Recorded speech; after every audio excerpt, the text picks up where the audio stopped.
Hello friends, welcome back to my channel Gyan Sankalp. तो friends, ये हमारा पॉलिटिकल साइंस का मॉक टेस्ट सीरीज चल रही है। इससे पहले मैंने 25 मॉक टेस्ट ले रखा है, चैनल पे प्लेलिस्ट बनी हुई है, आप उसे देख सकते हो। तो फ्रेंड्स, अगर अभी तक आप मेरे चैनल से नहीं जुड़े हो तो प्लीज़ चैनल को सब्सक्राइब कर लेना, और जब सब्सक्राइब करो तो बेल आइकन को प्रेस करो, ताकि जब भी मैं वीडियो डालूंगी तो आपको नोटिफिकेशन मिल जाएगा। मेरे इस चैनल पे आपको पॉलिटिकल साइंस और हिस्ट्री की क्लासेस ली जाती है। आप किसी भी स्टेट से हो, अगर आपका सब्जेक्ट पॉलिटिकल साइंस और हिस्ट्री है, किसी भी स्टेट का टीचिंग एग्ज़ाम दे रहे हो या नेट एग्ज़ाम या असिस्टेंट प्रोफेसर का दे रहे हो, तो दो सब्जेक्ट की तैयारी मेरे चैनल पे कराई जाती है। काफ़ी सारे मॉक टेस्ट प्रैक्टिस सेशन मैंने ले रखा है पॉलिटिकल और हिस्ट्री की, आप देख सकते हो, प्लेलिस्ट बनी हुई है। तो स्टार्ट करते हैं आज का क्लास। पिछले क्लास में पिछले मॉक टेस्ट में मैंने आपसे पूछा था, ये क्वेश्चन आपको होमवर्क क्वेश्चन था, किस देश में एकात्मक सरकार है? तो ऑप्शन था फ्रांस, स्विट्जरलैंड, रूस और संयुक्त राज्य अमेरिका। तो इसका राइट आंसर हो जाएगा ऑप्शन नंबर ए, फ्रांस। ठीक है। क्वेश्चन नंबर इसे जो 50 क्वेश्चन है मैंने पिछले मॉक टेस्ट में करा रखा है, मॉक टेस्ट नंबर 25, आप उसे देख सकते हो। आगे है, एकात्मक सरकार का गुण नहीं है। एकात्मक सरकार का गुण नहीं है, ठीक है, तो वो संघात्मक सरकार का गुण होगा, और 3 इसमें आपको एकात्मक सरकार का गुण मिलेगा। तो कौन कौन सा ऑप्शन है? शासन की दक्षता में उपयुक्त, बड़े देश के लिए उपयुक्त, राष्ट्रीय एकता के लिए उपयुक्त, संकट काल के लिए उपयुक्त। तो इसमें पूछा जा रहा है कौन सा आपका एकात्मक सरकार का गुण नहीं है, तो ये हो जाएगा बड़े देश के लिए उपयुक्त। ठीक है।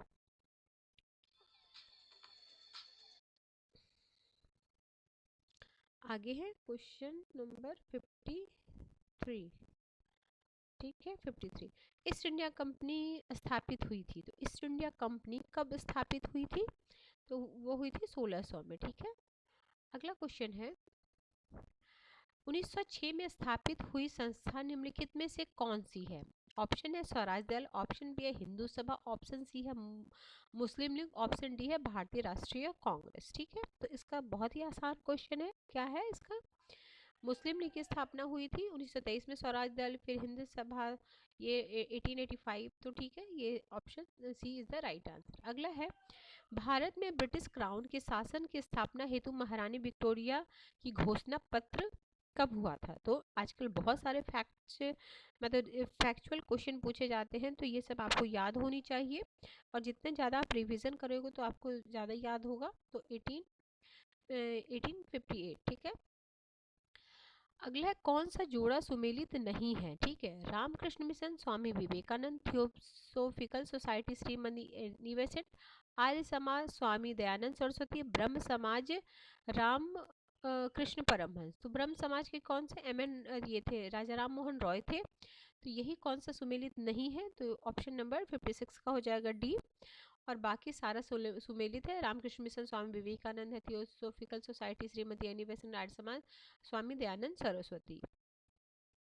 अगला, भारतीय प्रशासनिक सेवा 21 से 19 वर्ष किस वर्ष किया गया था? 21 साल मिनिमम आयु थी, उससे घटा के 19 वर्ष कौन से साल में किया गया था, ये क्वेश्चन पूछा जा रहा है। तो 1876 में। ठीक है, 1876 में। ठीक है, 1876। अगला है, निम्नलिखित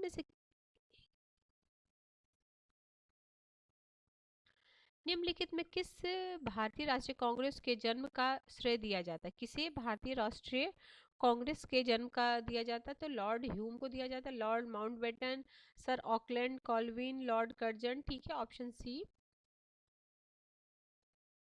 निम्नलिखित में से किसे भारत का वयोवृद्ध महापुरुष कहा जाता है? ऑप्शन है फिरोज शाह मेहता, ऑप्शन बी है दादा भाई नौरोजी, ऑप्शन सी है महात्मा गांधी, ऑप्शन डी है वल्लभ भाई पटेल। ठीक है, तो 59 का है आपका सही आंसर, हो जाएगा ऑप्शन नंबर बी, दादा भाई नौरोजी। ठीक है। किस गवर्नर जनरल ने 1905 में बंगाल का विभाजन किया था? ठीक है, ये काफी मतलब बहुत बार एग्जाम में आता है, लॉर्ड कर्जन उस समय थे। ठीक है। अगला है 61, सांप्रदायिक चुनाव प्रणाली का प्रारंभ भारत में किस अधिनियम के द्वारा हुआ था? सांप्रदायिक चुनाव प्रणाली। ठीक है, 61 का हो जाएगा आपका राइट आंसर। ऑप्शन में है 1935, 1909, 1919, 1892। तो 1909 में सबसे पहले मुस्लिम के लिए हुआ, फिर जब इसमें हुआ 1919 में सिख और सबके लिए अलग अलग किया गया था। ठीक है, ये पहला है सांप्रदायिक चुनाव प्रणाली। और मैं ये जितने भी फैक्चुअल चीज़ें हैं वो मैं आपको यूथ पब्लिकेशन के एग्जाम पॉइंटर से 1 लाइन फॉर्म में कंप्लीट करा रही हूँ। कंप्लीट इंडियन कॉन्स्टिट्यूशन का रिवीजन करा रही हूँ, प्लेलिस्ट बनी हुई है। अगर आपको इंडियन कॉन्स्टिट्यूशन को रिवाइज करना है कम टाइम में तो आप उस वीडियो को फॉलो कर सकते हो। हर 15-20 मिनट की हर दिन की वीडियो है, तो आप कर सकते हो। बहुत ही अच्छे कंटेंट हैं उसमें। अगला, स्वतंत्रता पूर्व किसे भारतीय असंतोष का जनक कहा जाता था? ठीक है, किसे भारतीय असंतोष का जनक? तो वल्लभ भाई पटेल ऑप्शन में, तिलक हैं, गांधी हैं, मौलाना अबुल कलाम आजाद। ऑप्शन बी तिलक को कहा जाता था। द्वैध शासन अधिनियम किसके अंतर्गत प्रांतों में आया? ठीक है, क्वेश्चन को बड़ी बारीकी से पढ़िएगा क्योंकि कभी कभी बहुत इजी क्वेश्चन लगते हैं बट वो गलत हो जाते हैं। ऑप्शन नंबर ये 63 का सी हो जाएगा। ठीक है, यह कहा कि हमारा नारा है कि नष्ट करो, हम नष्ट करना क्यों चाहते हैं, हम किसे मुक्त होना चाहते हैं, हम उस परिपाटी को नष्ट करना चाहते हैं, उसे मुक्त होना चाहते हैं जो हमारे लिए हितकर नहीं है और ना ही हो सकता है। यह कथन किसका है? तो ये कथन है जवाहरलाल नेहरू का। आगे 65, कांग्रेस की ओर से किस गोलमेज सम्मेलन में महात्मा गांधी ने भाग लिया था? महात्मा गांधी ने सिर्फ एक गोलमेज सम्मेलन में भाग लिया था, वो भी सेकंड गोलमेज सम्मेलन में भाग लिया था, तो 31 में लिया था। और जो डॉक्टर भीमराव अंबेडकर है उन्होंने तीनों गोलमेज सम्मेलन में भाग लिया था। ये ऐसे भी क्वेश्चन आता था, इनमें से कौन तीनों गोलमेज सम्मेलन में भाग लिया है? ठीक है, संविधान सभा का निर्माण भारत में योजना के अंतर्गत हुआ। तो संविधान सभा किस योजना के अंतर्गत हुआ? तो ये मंत्रिमंडलीय योजना बोल सकते हैं, इसी को कैबिनेट मिशन योजना बोलते हैं। ठीक है, याद रखिएगा, इसको मंत्रिमंडलीय भी बोलते हैं, कैबिनेट मिशन भी बोलते हैं। तो ऑप्शन डी 66 का हो जाएगा। Option number D is the right answer. 67, बंदी प्रत्यक्षीकरण का अर्थ क्या है? न्यायालय द्वारा जारी किया गया बंदी को न्यायालय में हाजिर करना। Option number A. भारत में सर्वाधिक अनुसूचित जनजातियां किस राज्य में है? तो सबसे ज्यादा जो जनजातियां हैं वो आपके हैं मध्य प्रदेश में, एमपी में। ठीक है, भारतीय संविधान स्वीकृत किया गया था। तो भारतीय संविधान को कब स्वीकृत किया गया था? तो 26 नवंबर 1949 को। ठीक है, कुछ आर्टिकल उसी दिन से लागू हो गए थे, बाकी हमें 26 जनवरी को ऐतिहासिक दिन बनाना था क्योंकि जब 1929 में जब जवाहरलाल नेहरू ने रावी नदी के तट पर, तो हमें उस दिन 26 जनवरी था, तो इसलिए 26 जनवरी को ऐतिहासिक दिन, इसलिए पूर्ण जो हमारा जो संविधान लागू हुआ वो हुआ था 26 जनवरी को। तो इसलिए हम गणतंत्रता दिवस मानते हैं, लेकिन स्वीकृत हुआ था हमारा 26 नवंबर। ये कंफ्यूजन नहीं रखिएगा। ठीक है, ये डेट से पूछा जाता है क्वेश्चन। क्वेश्चन नंबर क्या है? 69। अब हम चलते हैं क्वेश्चन नंबर 70। भारतीय संविधान के अनुसार संसद की बैठक वर्ष में कम से कम कितनी बार होनी चाहिए? देखो, कम से कम 2 बार, क्योंकि 6 माह से अधिक का डिफरेंस नहीं होना चाहिए 2 अधिवेशन में। ठीक है, इसलिए 2। सर्वोच्च न्यायालय का न्यायाधीश कितने वर्ष की उम्र तक पद पे रह सकता है? ठीक है, कितने वर्ष तक पद पे रह सकता है? तो 65 है।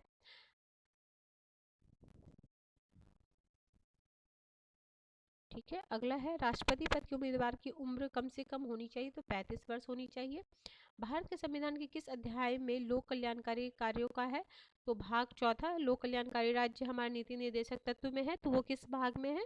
इस तरीके से घुमा के क्वेश्चन पूछा गया है, तो चौथे भाग में है हमारा नीति निर्देशक तत्व। कल्याणकारी राज्य के कारण सम्मिलित नहीं, आतंक का उन्मूलन, निःशुल्क प्रारंभिक शिक्षा, सामाजिक सुरक्षा, उद्योग का राष्ट्रीयकरण। तो ये पढ़ के ही पता चल रहा है कि क्या हो सकता है इसमें, उद्योगों का राष्ट्रीयकरण नहीं होगा। अगला है, निम्नलिखित में से एक प्रतिनिधि के लिए आवश्यक योग्यता नहीं है। तो आवास, आय, शिक्षा और नागरिक। ठीक है, तो क्या पूछा जा रहा है? तो आय का कोई ऐसा नहीं है ना, आवास होना चाहिए। असैनिक सेवा का लक्षण कौन सा नहीं है? असैनिक सेवा का लक्षण कौन सा नहीं है? तो ये है आपका मनोनयन। Option A. भारतीय राजनीतिक व्यवस्था को परंपरागत, आधुनिक एवं संत की भाषा या शैली का विचार बताया है। तो 77 का है मॉरिस जॉन्स ने।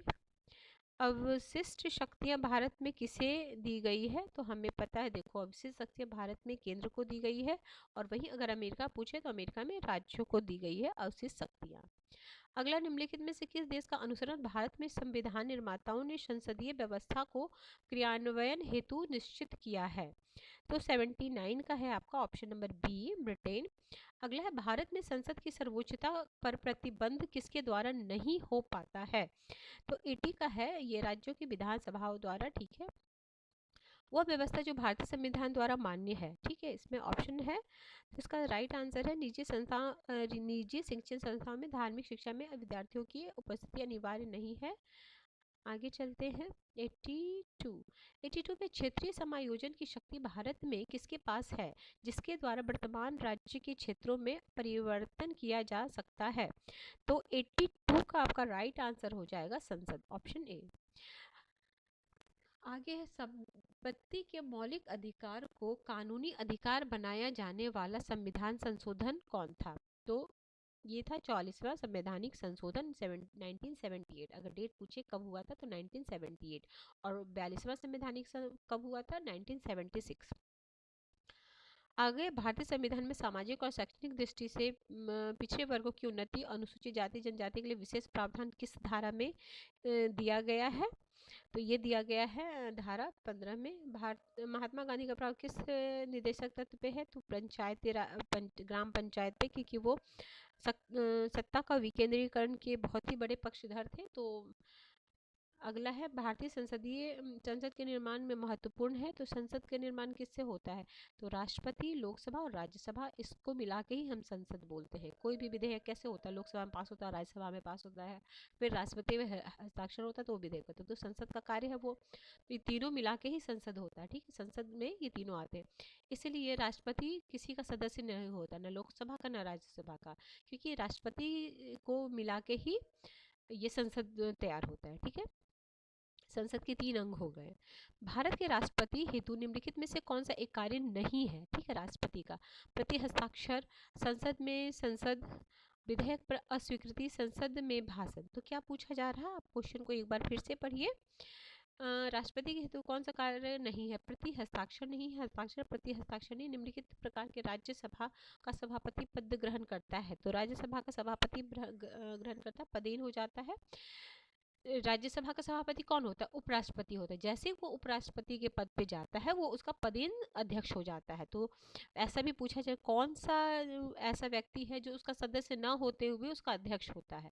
ये भी क्वेश्चन बनता है। तो वो होते हैं उपराष्ट्रपति, ठीक है। वो उसके सदस्य नहीं होते राज्यसभा के, बट राज्यसभा के अध्यक्ष होते, पदेन अध्यक्ष बन जाते हैं उस पद पे जाते ही, ठीक है। यदि उपराष्ट्रपति किसी कारणवश उपलब्ध नहीं है, तो प्रेसिडेंट सक्सेशन एक्ट के अनुसार राष्ट्रपति की कृतियों को कौन संपादित करता है? अगर कौन ही उपराष्ट्रपति, तो सर्वोच्च न्यायालय के मुख्य न्यायाधीश, ऑप्शन नंबर बी, ठीक है। अगर देखो कैसे होता है, अगर राष्ट्रपति नहीं है तो उपराष्ट्रपति उनका कार्य करेंगे, ठीक है। और जब उनका कार्य करेंगे तो उन्हीं के हिसाब से उनको वेतन भी मिलेगा, ठीक है। और जो उपराष्ट्रपति का काम है वो जो उनके होते हैं उससे नीचे वाले वो करते हैं। और अगर उपराष्ट्रपति नहीं है तो सर्वोच्च न्यायालय के न्यायाधीश, अगर इनके सर्वोच्च न्यायालय के न्यायाधीश भी नहीं है तो सर्वोच्च न्यायालय में जो सबसे वरिष्ठ होते हैं न्यायाधीश, वो होंगे, ठीक है। राष्ट्रीय संकट काल की अधिकतम अवधि क्या है? राष्ट्रीय संकट काल की अधिकतम कोई निश्चित समय नहीं है, ऑप्शन डी, ठीक है। आगे चलते हैं। आज हम 100 क्वेश्चन करेंगे। इसमें से ये प्रैक्टिस सेट में 100 क्वेश्चन है। 50 क्वेश्चन मैंने एक पार्ट से मतलब पहले करा दिया था, और 50 क्वेश्चन आज है। संविधान की धारा 360 के अंतर्गत भारत में संकट काल की घोषणा की गई, अभी तक कभी नहीं की गई। वित्तीय आपातकाल कभी नहीं लगा, एक बार भी नहीं हुआ, ऑप्शन नंबर सी। किसी सरकारी विधेयक नहीं माना जाता, साधारण विधेयक, वित्तीय विधेयक, व्यक्तिगत सदस्य विधेयक।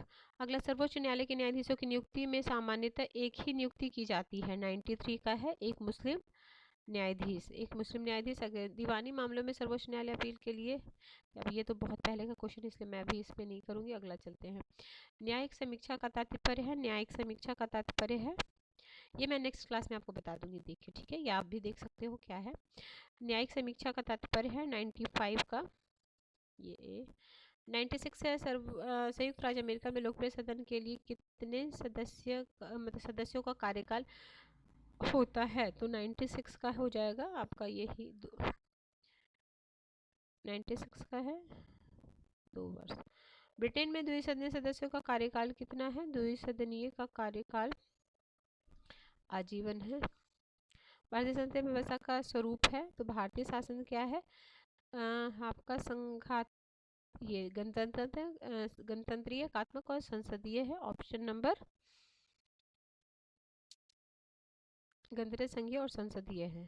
सॉरी, ये है ना सी, है ना 98 का सी। 99 का एक देश